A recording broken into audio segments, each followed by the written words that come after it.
ललित जी के इस वक्तव्य से जो हमारे बीच अभी रखा, बहुत से गंभीर प्रश्न हमारे सामने खड़े कर दिए। बहुत सारी चीजें जो इस विषय में छुपी हुई थी वो निकल कर आई। ये विषय इतना गंभीर है कि हम इसे हवा में और मजाक में नहीं उड़ा सकते। कभी कभी हम जिन बातों पर हंसना नहीं चाहिए उन पर हंसते हैं, तालियां बजाते हैं। मुझे ये बात मजबूरन कहनी पड़ रही है क्योंकि महिलाओं पर इतने ज्यादा चुटकुले और उसको ऐसा मजाक बना दिया गया है कि उसका अपना असली अस्तित्व क्या है वो दिखाई नहीं देता। इसमें केवल महिलाएं ही इस सब्जेक्ट में दोषी दिखाई नहीं देती, हम मूल निवासी पुरुषों का भी जो चरित्र है वो भी कटघरे में आया हुआ दिखाई दे रहा है। एक बात याद आती है ललित जी की बात से कि जब किसी गुलाम को दूसरे गुलाम दे दिए जाएं तो वो गुलाम अपने आप को राजा समझ बैठता है। वो ही मेरे मूल निवासी समाज की स्थिति है। लेकिन वो गुलाम यदि ये समझ ले कि मेरी गुलामी का हल इस बात में है कि जो गुलाम मेरे साथ जुड़ा है उसको भी मुझे आजाद कराना है, दोनों मिलकर उसके लिए प्रयास करेंगे, वो समतावादी रास्ता जाता है। उसी रास्ते से होकर ये बात हमें समझ लेनी चाहिए, क्योंकि हम यहां जो बैठे हैं वो पूरे देश की जिस व्यवस्था परिवर्तन की बात कर रहे हैं वो रास्ता अकेले नहीं जाता। हमें साथ चलना होगा और इन कमियों को वो भी साथ मिलकर दूर करना पड़ेगा। अगर ऐसा नहीं हुआ तो हमारे सामने एक बहुत बड़ी समस्या खड़ी होगी और आज भी है कि जब महिलाएं गुलाम को थोड़ा सा हक मिले तो फिर उसके बाद में वहां विद्रोह भी पैदा होता है और वो अराजकता जो समाज में स्थापित होती है उसके परिणाम भी हम कहीं ना कहीं अपने समाज और परिवार में देखते हैं। यदि हमें उससे बचना है तो हमें फूले जैसा बनना पड़ेगा। फूले दंपत्ति जैसे अगर हम नहीं बने, बाबा साहब माता रमाबाई जैसे नहीं बने तो ना लक्ष्य प्राप्त होगा और जिस सत्ता परिवर्तन का, व्यवस्था परिवर्तन का हम सपना देख रहे हैं, हमें जान लेना चाहिए कि हम वहां तक नहीं पहुंचने वाले।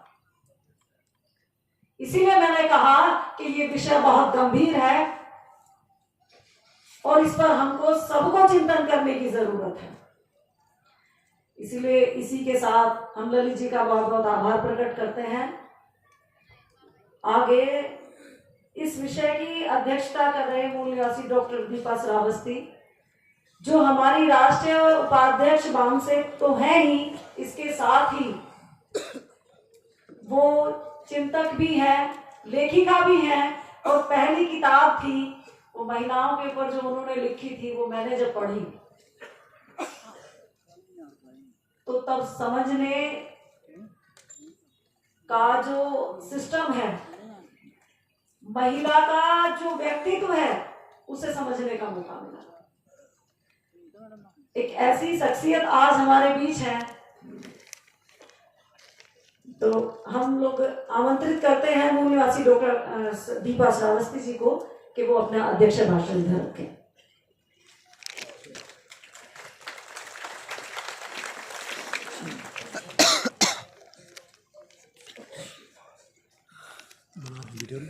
मैं पूरा बनाया हूँ।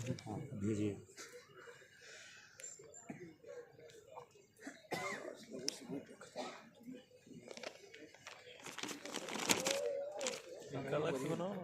अलग से है, संचालन भी, संचालन का भी किया ना।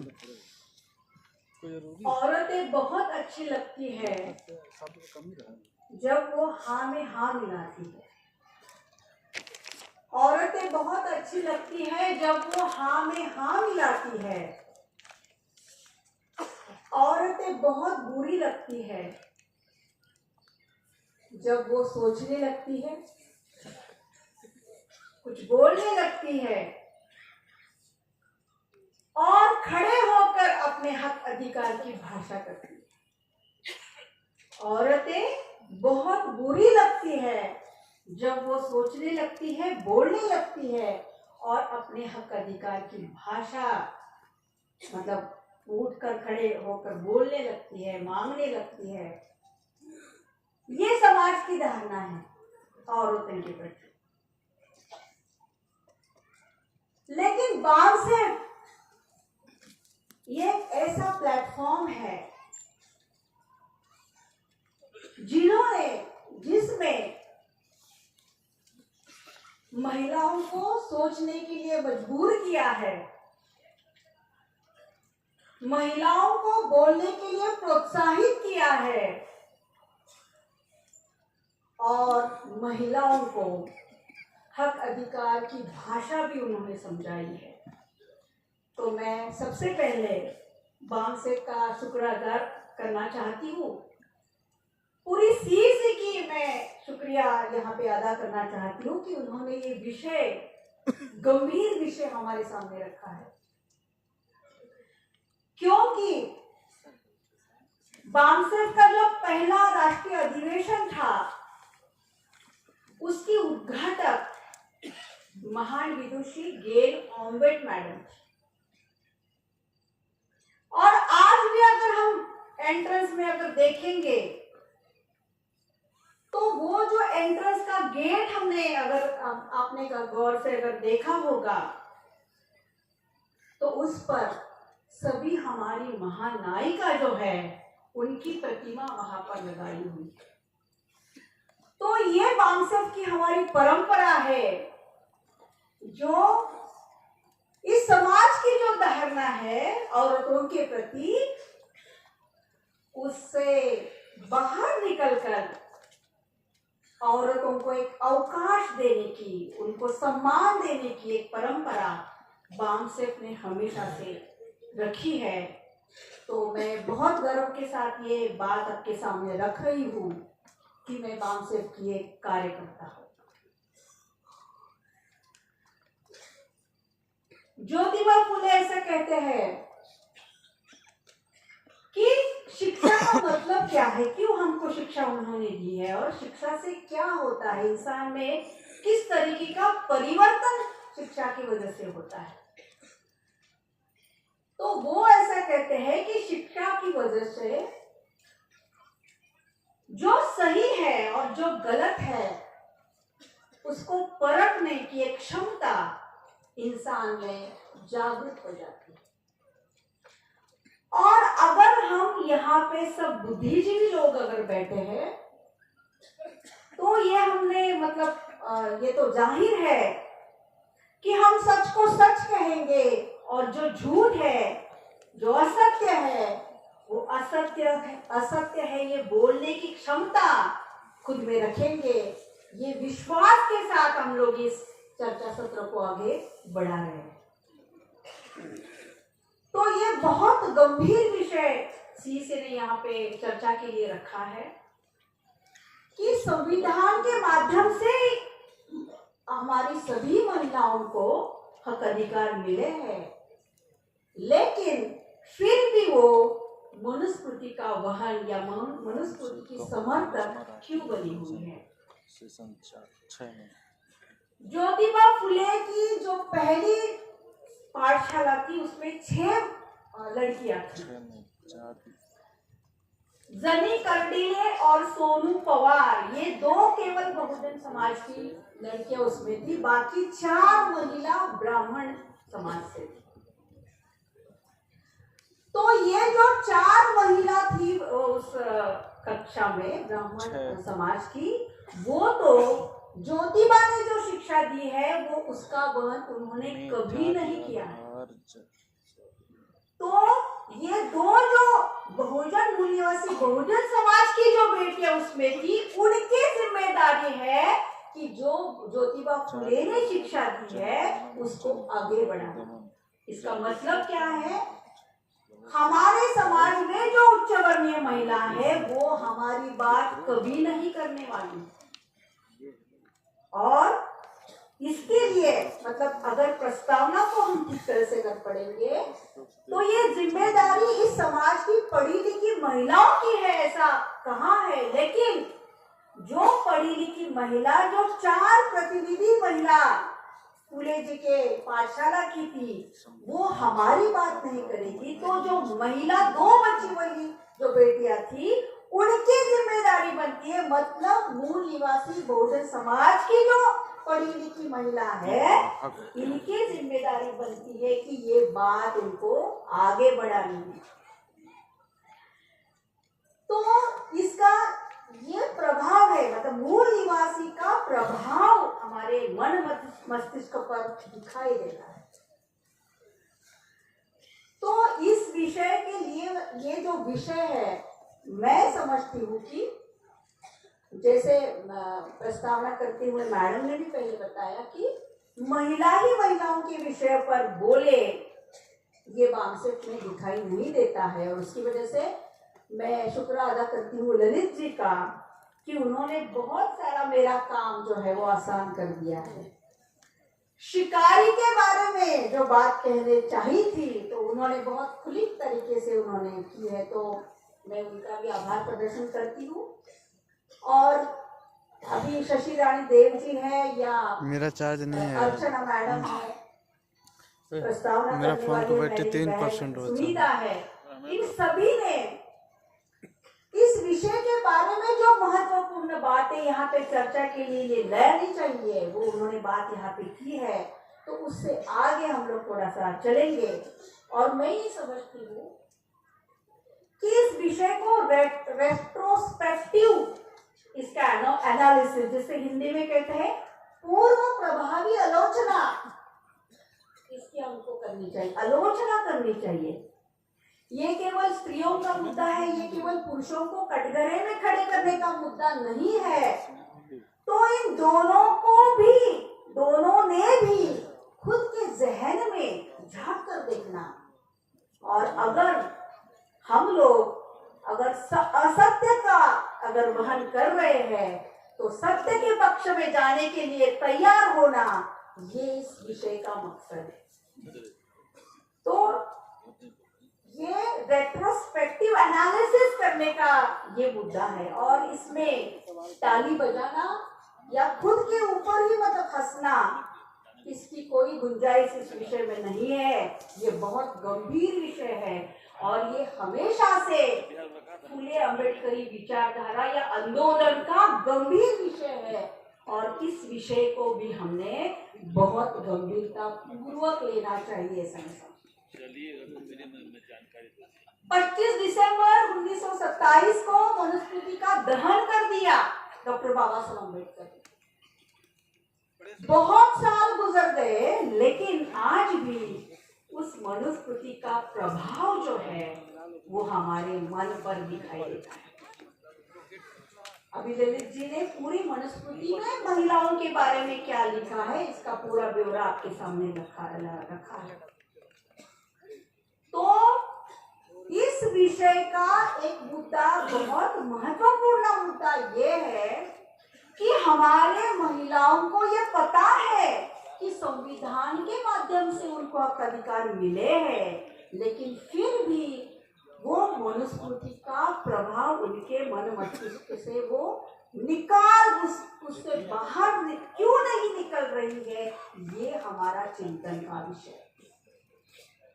मनुस्मृति का प्रभाव के साथ उसका वर्तन किस तरीके से है उसके बारे में हम सब जानते हैं, लेकिन उसका कारण क्यों है, वो प्रभाव किस तरीके से उसके मन पर अभी भी है और उसके बाहर निकलने के लिए उसकी क्या मतलब दिक्कतें हैं, ऑब्स्टेकल्स क्या है, ये हमारा चिंतन का विषय है। तो मैं इस विषय को 2 हिस्सों में मैं आपके सामने रखना चाहती हूँ। एक तो किस तरीके प्रभाव अभी तक कार्यान्वित हुआ है हमारे मन मस्तिष्क पर, ये एक हिस्सा रहेगा इसका। और फिर आगे चलकर इसका समाधान हम किस तरीके से ढूंढने वाले हैं, ये दो हिस्से इस विषय के महत्वपूर्ण अंग है समझो। तो जैसे ब्राह्मणवाद का यहाँ पे जिक्र हुआ, इस समाज का एक वास्तव जैसे जाति व्यवस्था है, उसी तरीके से एक और भी वास्तव इस समाज का है, और वो है ब्राह्मणी पितृसत्ता, जिसे ब्राह्मणिकल पैट्रियार्की कहा गया है। और इसी मतलब ब्राह्मणवाद तो है, लेकिन ब्राह्मणवाद के साथ में ये पितृसत्ता जो है, ब्राह्मणी पितृसत्ता जो है, ये इसको सब कंट्रोल मैकेनिज्म उसने बनाया है, और उसकी वजह से ये प्रभाव हमारे मन मस्तिष्क पर है। तो इस ब्राह्मणी पितृसत्ता का शिकार केवल महिला नहीं है, तो इसके बराबर के शिकार पुरुष भी है।